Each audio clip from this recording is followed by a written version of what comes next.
Sylvain. Hello, Claire. So here we are for our final episode in our Death in Oh, Life series. It's either the end or it's the beginning. well, or is it the death of the series? Well, I mean, maybe it is the ending. It's the planned ending because we said we were going to do six, and here we are on our sixth one. Life isn't usually quite so organized. We don't usually get to plan things all the time.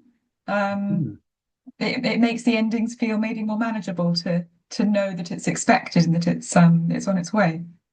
And it's interesting because we are going to find out what's after death. Ooh.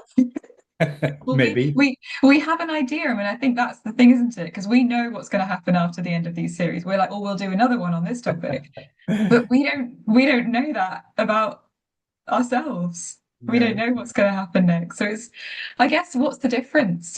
What's the difference? Is it sort of the certainty that we have? I mean, we don't even have the certainty about our next series. It may be that something else comes up, but there's a sort of trust that we will do something after this series. So it's not really a death, is it? It's a Well, it continuation. is actually, maybe death is actually the end of one thing and the start of a new one.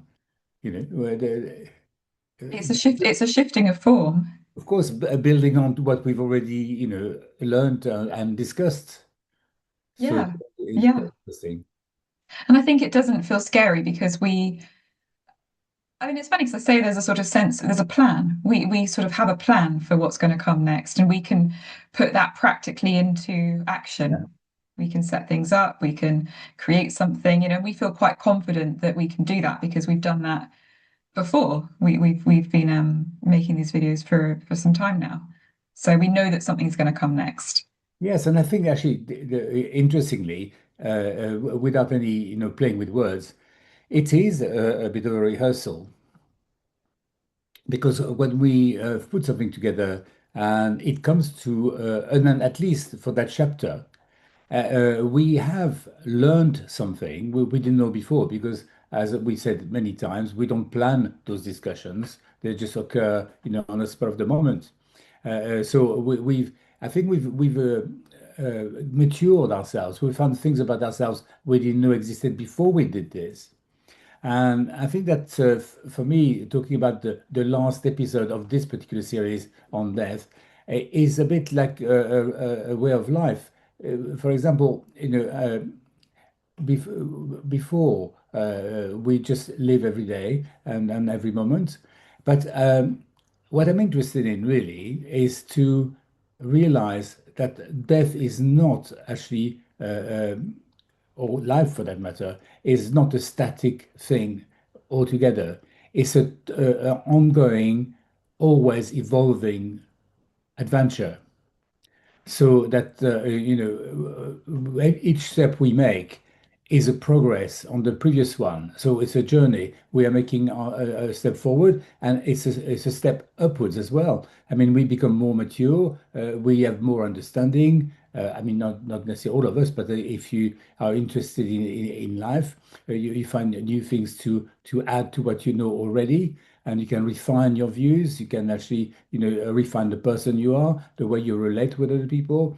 Every step of the road, we learn something like that.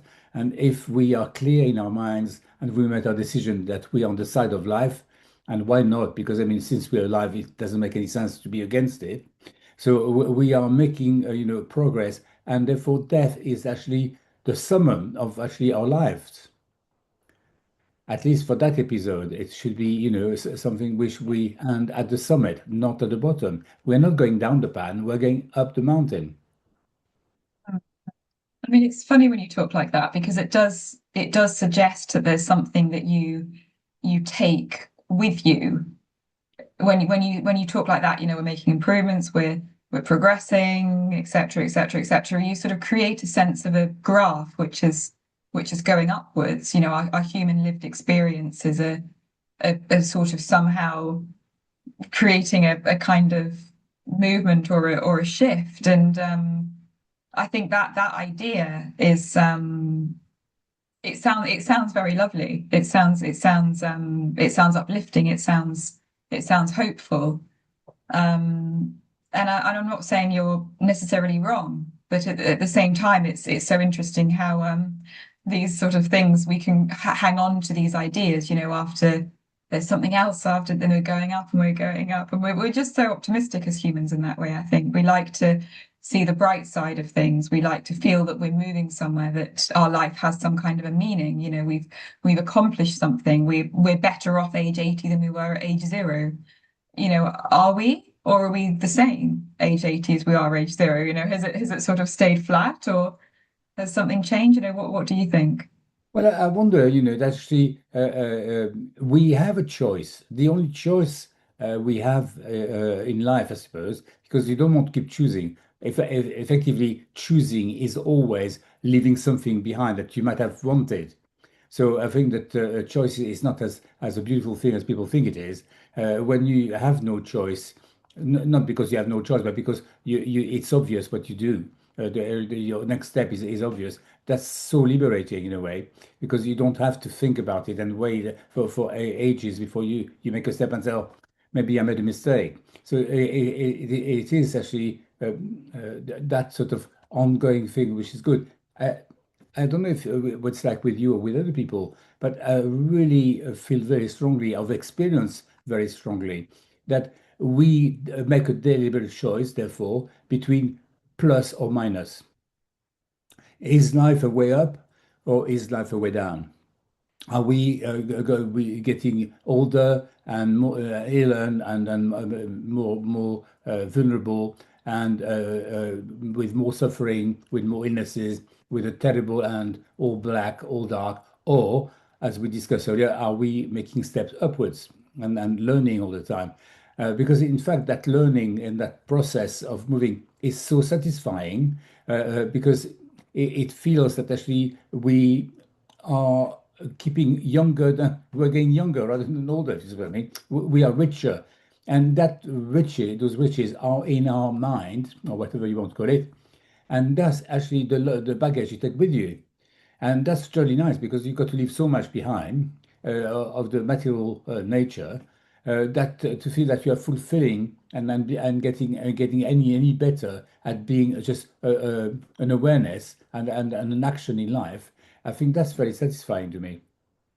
Well, you're creating something out of nothing because a lot of people say, well, after death there is nothing. How But could there be nobody knows. something when there's no materiality? But you're saying, well, no, there is something. We're taking something. Nobody knows. I mean, so I think that as we know, it's only the present which counts. If right now you feel that you have everything you need, because that's part of the learning process of life, is that in a strange sort of way, you are leaving more and more things behind, and that's replaced by actually something more and more of a peace and the contentment in yourself. So you're light-hearted and you're light on your feet, and I think that's what's happening really. All the stuff, worries and all the negative stuff, sort of vanishes. That's my experience anyway, and I Mm. think that's really satisfying. Well, there's obviously a blank slate. Everything, all the negative things, everything like that, it all clears out, which is quite an uplifting idea that that's not being carried over. All of that sort of contamination, all the That's right. negative side of things. It's a sort of cleansing in a way. I mean, death is such an equalizer. We're all equal you can't take your riches with you, but you can't take your sorrows and your suffering with you either. And maybe that's a good thing. It's good to have that sort of equanimity or that total place of neutrality. But the funny part is actually we are talking about leaving material behind, and the other morning I had that sort of ideas when I woke up, thinking about my body. I mean, and it's like people would talk about it's my life. I mean, you talk to a young person and say, please don't take some drugs. It's not going to help you very much, and it's going probably to damage your perception of life and your ability to do various things. Think it through and don't. And people say, "Don't you tell me what to do? It is my life." And I think that as a more mature individual, if you look into it, you are going to probably find out that actually it is not my life. My life doesn't really exist as such. A life does exist, and all we are is a participant to it. Because there's no doubt that actually, if you pollute the air outside your house, your neighbors will be polluted. So it's not my environment, it is everybody's environment. It's not my food, it's everybody's food. It's not my weather, it's everybody's weather. We have only one life to share between ourselves, and every good things we do about it is good for everyone. Everything bad is about everybody thing bad. So on that principle, when I woke up the other day, I thought about my body, and I said, well, is it my body? I mean, that's a strange thing because, or is it a body? Yeah, at the end of the day, I now sort of look at it as being a body because if it were my body, I would actually be able to repair it myself. I would be able to find out where I got it in the first place and probably go get another one at this stage. It'd be very nice, but it doesn't work that way. I mean, it is actually a bit like we inhabit a body which we don't know, where we got it from. And you suddenly realize how marvelous and precious this body is because it is not your body and you can't get another one. So the only alternative is to look after it. But I mean, it's come a bit late, at my age to actually discover something like that. I've neglected my body, for many years in a way, taking it for granted. When you start losing some of your body's ability, that's wonderful that it's not my body because if it doesn't work perfectly well, I can still exist with that. But I realized more and more. I mean, I was aware of that before, but I had the refinement. I mean, the magical side of the body. I mean, everything we can do, all our senses, all our gifts and whatever, which we claim are being ours, are not really. It's put at our disposal, and the more you lose some of those attributes, the more realize how wonderful they were. You don't really regret them because I mean you're moving on anyway, and you realize that actually by understanding that you are then maturing and becoming a better human being anyway, because you have that perception, and any perception of that sort changes your attitude and your behavior with the rest of the world. Because now you know that you actually when you look at anybody else, you're looking at a body which is as beautiful as the one you've been given. And therefore you can actually look as well as other people like if they were you. I mean, I know I'm not a non-dualist, but we've together met quite a few. And certainly I'm the greatest advocate of non-duality. I think that it is definitely one, and I'm in it, and it's me. Funny enough. Yeah. I mean, but you say this about non-duality, but then we create a duality because there's a me and then there's a body. You're sort of talking about being aware of a body. So there's obviously the mind, which is aware of the body. It's not the same thing. Or so it seems when you talk about it, when you sort of create that split by Well, using language, you can talk about your body as if we're not the same thing. but it sounds like that. But we've got to accept that the totality of life, not segments. And I think that if we're not careful, that's what we do. It's why we've got that ego and we've got that oneness, which is difficult. But to follow your example, is my finger my body? Yeah, so basically, everything can be split in actually various areas. So I can be doing something with a finger, and it's still my body doing it. It's part of my body, although it will appear to be not all of my body. Same thing with everything. So we've got to respect the fact that we are both individual instruments, made ourselves of a number of instruments, to be fair. So it's not like if we are just one thing, we are a multitude of things, each one of us. But all those multitudes are part of the multitude altogether. So, it's about Rumi and the drop is the ocean and the ocean is the drop. This is just the same thing. Well, I mean, if your little finger had a brain stem and a nervous system and It et has, cetera, et cetera, et it cetera, has, it has. it has a brain, a tiny little brain in the finger. Well, I mean, isn't that an interesting thought that actually, if there was another brain somewhere in your body, then which brain would be the one in charge? Would you feel that would be very confusing. We have a border, we have a separation, there is a sort of sense of self. And that comes from our senses, our sight, our vision, our ability to kind of differentiate me from out there.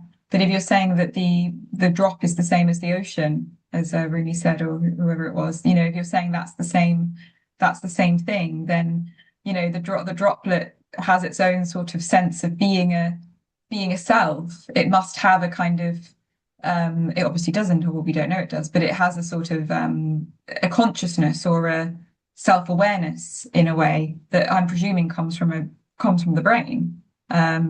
That seems to be the idea that the brain creates the sense of self, the experience of being separate. So I suppose that's going to happen as long as we have a brain. So probably as long as we live. I mean, it's a strange thing because I mean, I'm not a scientist. I do believe in science, however, to look at facts and then make deductions from that. And I can't know precisely what I'm saying at the moment, but I believe that actually, because we don't understand how our brain functions, our mind, whatever, it is very complex, and nobody has got any particular idea about awareness and that sort of thing, how it functions. Having said that, scientists have discovered quite recently that all our thinking with the neuron and that sort of thing in our brain, actually, we also have, funny enough, the same thinking neurons in our heart. And I know it's a funny thing to say. If anybody wants the proof of that, or have a quote where I got that information from, I can find it. I don't have it offhand just now, but it's actually already when people, we've been talking about love comes from your heart or whatever. You've got your heart and your mind. Well, funny enough, you do, or we do. So all bodies have got that thing now. But as I say, I'm sure everybody can try. Have you ever tried to see with your fingers or with a part of your body? I mean, actually, when you don't insist that you can only see with your eyes, every part of your body can see. But through touch, you can actually realize the shape, the temperature, the structure. I mean, there's many ways by which we can actually. So it's why I say we've got extraordinary instrument here at our disposal, and we're all the same, and therefore, our survival, our contentment is really down to what we do. And if only, most people were, I mean, we can live individual life, but within, the whole, because we are exactly the same thing. And it's a fabulous thing. We talk about death, it is where we go. We can't go anywhere but in the whole thing. There's nowhere else to go. Yeah, So, yeah.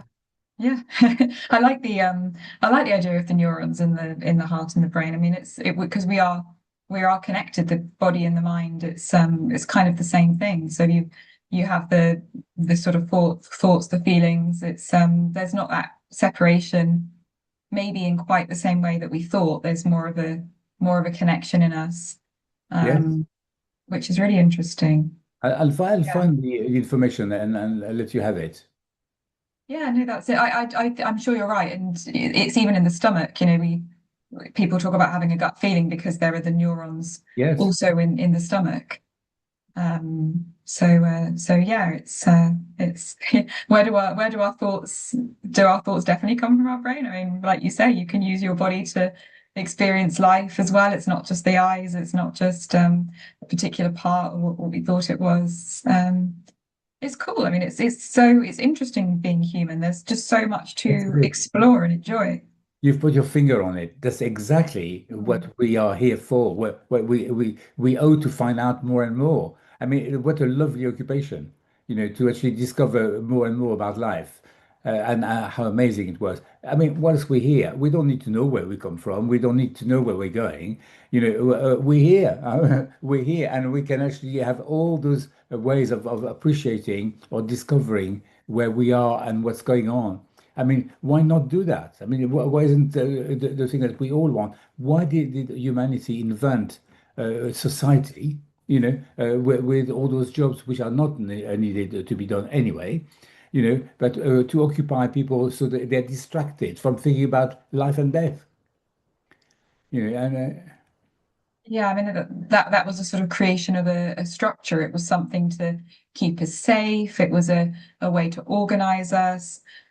It's not a bad thing, the creation of society, the creation of a sort of structure around us. I think if you see it loosely, if you see it as a sort of guideline, yeah, it makes sense for people to do certain things and follow certain guidelines, certain rules. As long as everyone agrees and there's a democracy and there's debate and argument and it can be open to interpretation. I see your point. You're sort of saying, well, actually, sometimes having these rigid structures can make us feel trapped. There can be a sort of, okay, well, we're not free to just be an individual human and appreciate the gifts that we already have. We're not getting it from out there. Our sort of freedom isn't dependent on working a certain number of hours or doing a role for somebody else. It's sort of already inherent in us. We can still live in a society and live in a structure at the same time as being free within it. I think you can definitely have both. It can be challenging, but it's possible to see that. Well, I think that the reason I mentioned it is because we don't need to go too back far in the past. I mean, you simply go back to a time where we can see the whole thing more or less, because I mean now it's so complex. But if you go back in the tribe era, in the past, or even the Middle Ages or whatever, you can actually see the structure then, and one understands what actually created that structure is the lords of the manors and the priests.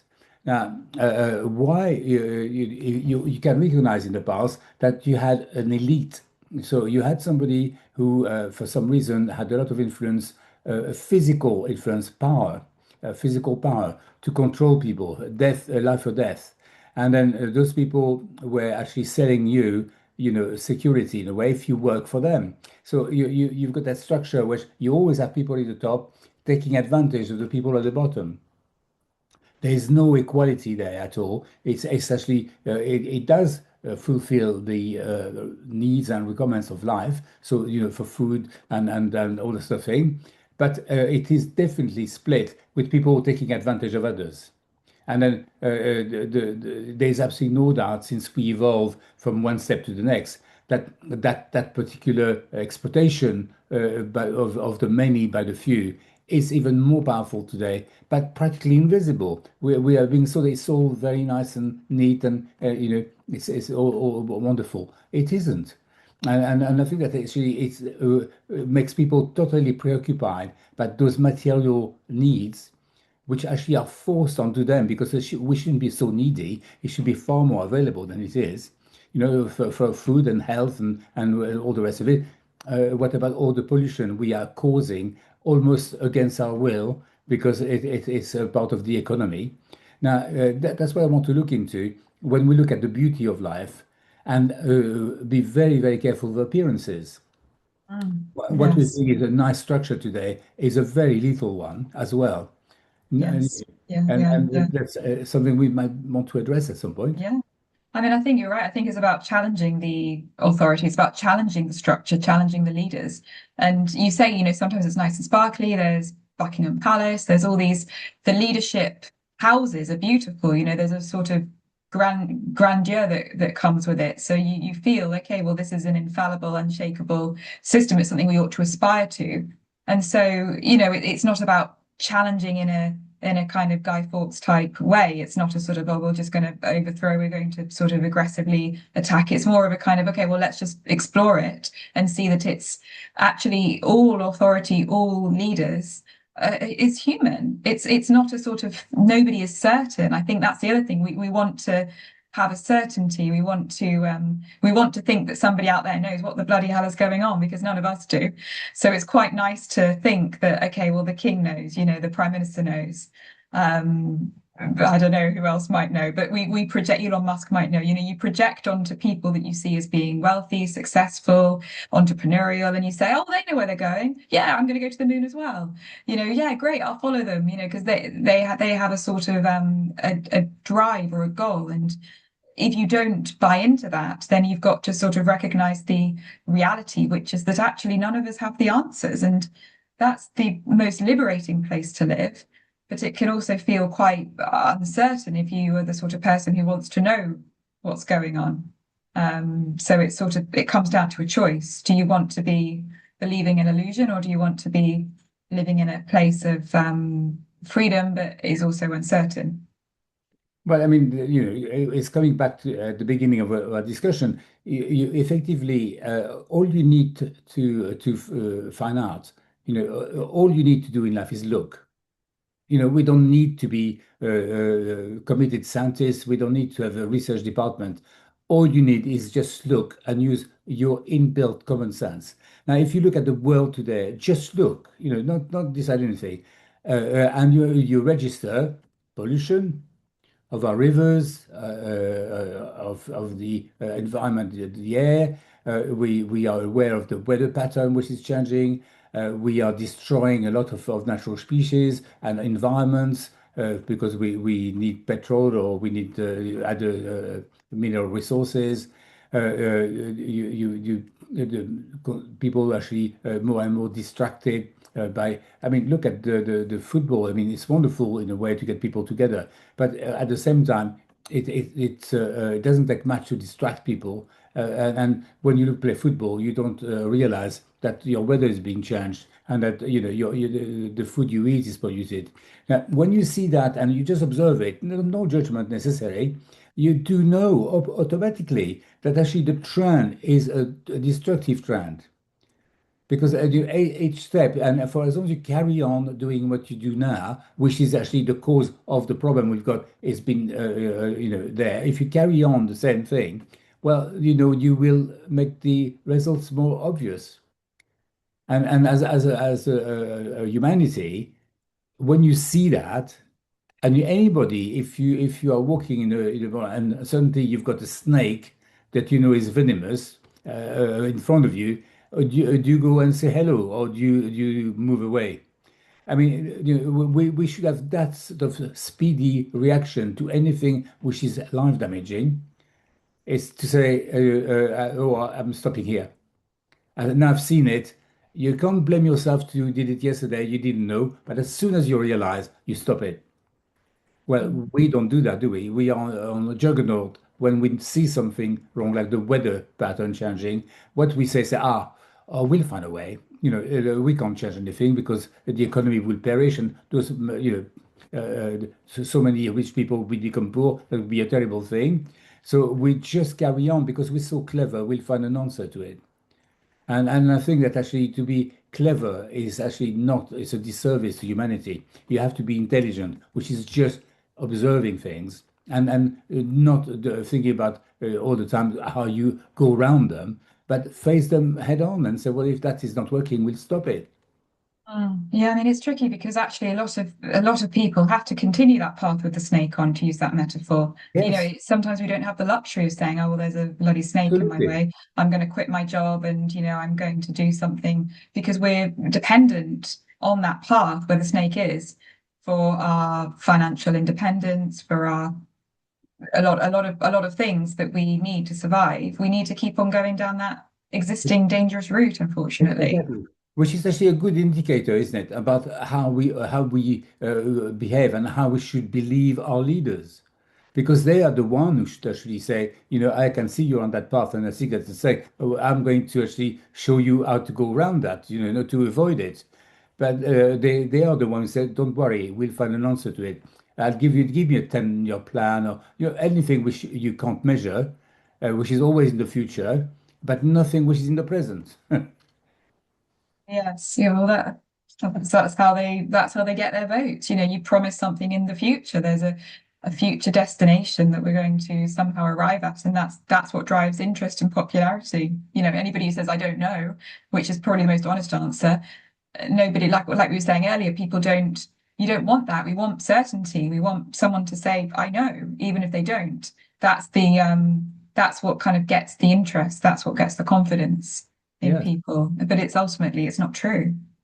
And I suppose it takes a lot of courage in a way, apparently, to accept that we actually exist.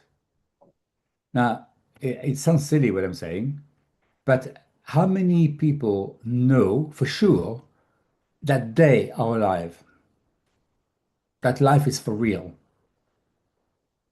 And I sometimes look at what we do, and it's people have got to live in an illusion. They can't possibly know that they are for real. Otherwise, they wouldn't hurt themselves so much without actually doing something about it. Because that's what we do. We carry on kicking ourselves, because we don't want to face the fact that actually we are responsible for what's happening, and that actually life is a real thing, and then we damaging it or we make it better. It is our will. Whatever that oneness we're all about, which encompasses the good and the bad and the indifferent, is something we are here to, I believe, to actually work out and see clearly what it is we want. And we see that because who we are, and then we actually love ourselves. And I think it's such a marvelous opportunity. Why on earth anyone would not be participating to make it better? Tell you why. Because people are afraid of dying. Because if you realize that you exist and this is for real, then there's a heartbreaking sense of grief and loss that it's all going to come to an end one day.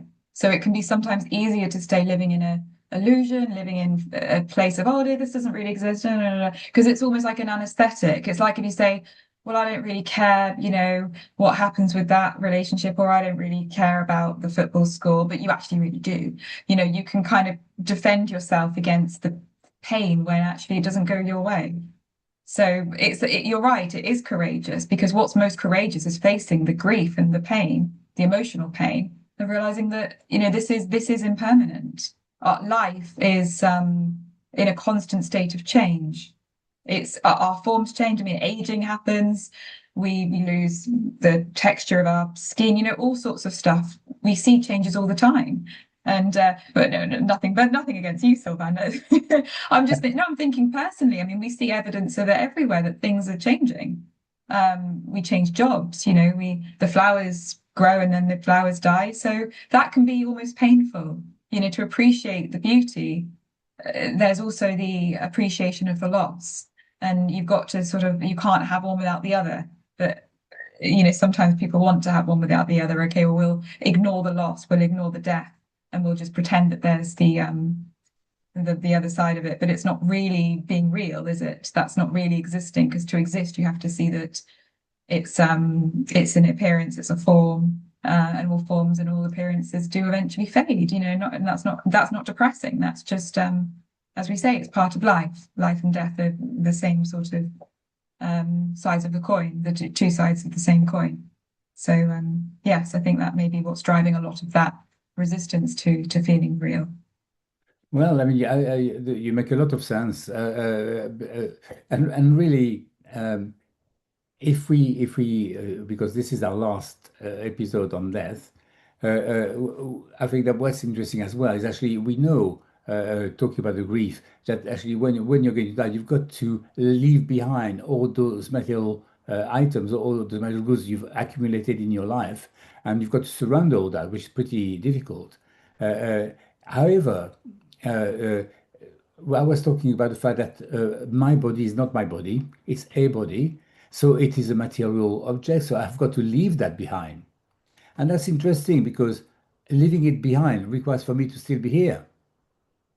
And I'm wondering, really, having discovered how wonderful your body is, but you also discover how your awareness is wonderful because it is your awareness which actually shows you, allows you to see all the beauty of it. And that doesn't seem to be left behind. It is what is moving forward. And the awareness doesn't miss the body because as you lose a bit of your body, it shows you how that part was quite wonderful. But it's actually, you are still alive, so you are still wonderful. if you see what I mean. And even more wonderful that you exist without your body. See, it's existence itself, which is the summit of our lives, is to be. That's it. I look forward to seeing you floating in the sky one day. I don't Someone know where else. I don't know where you float, but actually you're everywhere at the same time. I mean, that's what existing is. No, I mean, you're right. Of course, you're right. I mean, exist is to stand out, to stand out from something. So one can kind of exist without existing. I'm being a bit flippant. You're not going to be floating in the sky somewhere. Of course, you're not. But when I talk about you, if I talk about you in the sense of you being the awareness, which you say is a sort of there's a sense of that already here. If that is who you are, and that's where you're speaking from, then of course that's around. Of course that's there, and um, it can. There's obviously going to be a genuine grief and a genuine loss at the end of the form, at the end of the body, because that's a real, tangible thing that is grieved and is mourned. But then there's sort of the kind of the beauty that really what's being lost is part of the story. It's not the whole thing, and you can see that. What's eventually going to be lost is it's like the finger of the body. There's still more, which that is part of. That's not to say that you don't grieve and you don't mourn it. Of course you do, but it's not sort of quite as it's not as final perhaps as it might appear when you feel that you're just the body. I don't know if I've articulated that with enough clarity. Yes, you have, but actually, I want to add to that because what you say is the grief. I mean, I feel no grief to lose my body bit by bit because every loss of my material body is replaced by something new in me. So somehow, by accepting without resistance, without fear, that my body is slowly decaying in some ways, and appreciating how wonderful that body is and was, uh, it is somehow replaced by that understanding and that wonder inside me. So it's like by I'm not losing anything, I'm keep gaining things by losing my body. See what I mean? If you understand me. So the loss is not a loss at all. It's actually a means by which you can access something new. Yes, it's making way for the Exactly. emergence of I suppose, the awareness. Yeah, what a lovely way to look at it. In a way, the form is obscuring the whole of the awareness. There's sort of something that's standing out, and when that is receding, then yeah, I mean it's a metaphor, but there's more of the awareness. Feels like there's more, you can say. Exactly. Exactly. Yeah. So there we Well, are. there we are. That's the end. How It do we is. feel? Oh, I'm grieving, Sylvain. Okay, don't kill me. Oh, no, no, Don't no, kill me. Don't kill the show. no, no, no, it's great now. We're free to do something more, something new, something exciting. Yes. Oh.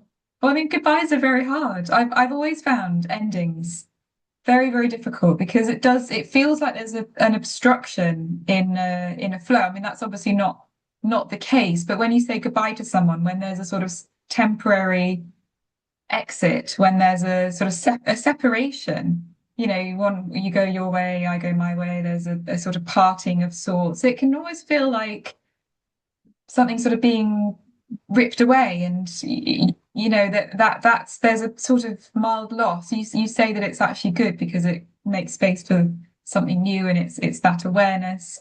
Um, but there is a sort of, and I think that's okay, because that shows that you've loved it. If there's a grief at the loss of it, that shows how precious and special it was to you. And I think it's okay to be with that, to sort of remain with that. And what we also do is we never want to finish. There's always that sort of, okay, goodbye. And then it's like, and then we keep talking, then we keep talking, then we keep talking, because people just you want to stay with something precious that you love. Well, I mean, yes, but from my point of view, what really resonates when we're finishing this series is the fact that actually immediately I'm so grateful that it took place because I mean I know it might not be the same for people who are watching it afterwards, and hopefully people can gain something from it. But certainly I've gained tremendously. I mean I'm so grateful that we've had that opportunity. All those six discussions we've had have opened so many new doors, so many opportunities to see something that I didn't know existed before, and then to have a chat with another human being. I think that's been absolutely wonderful. And okay, this is coming at the end that subject, but we can't carry on talking about something else.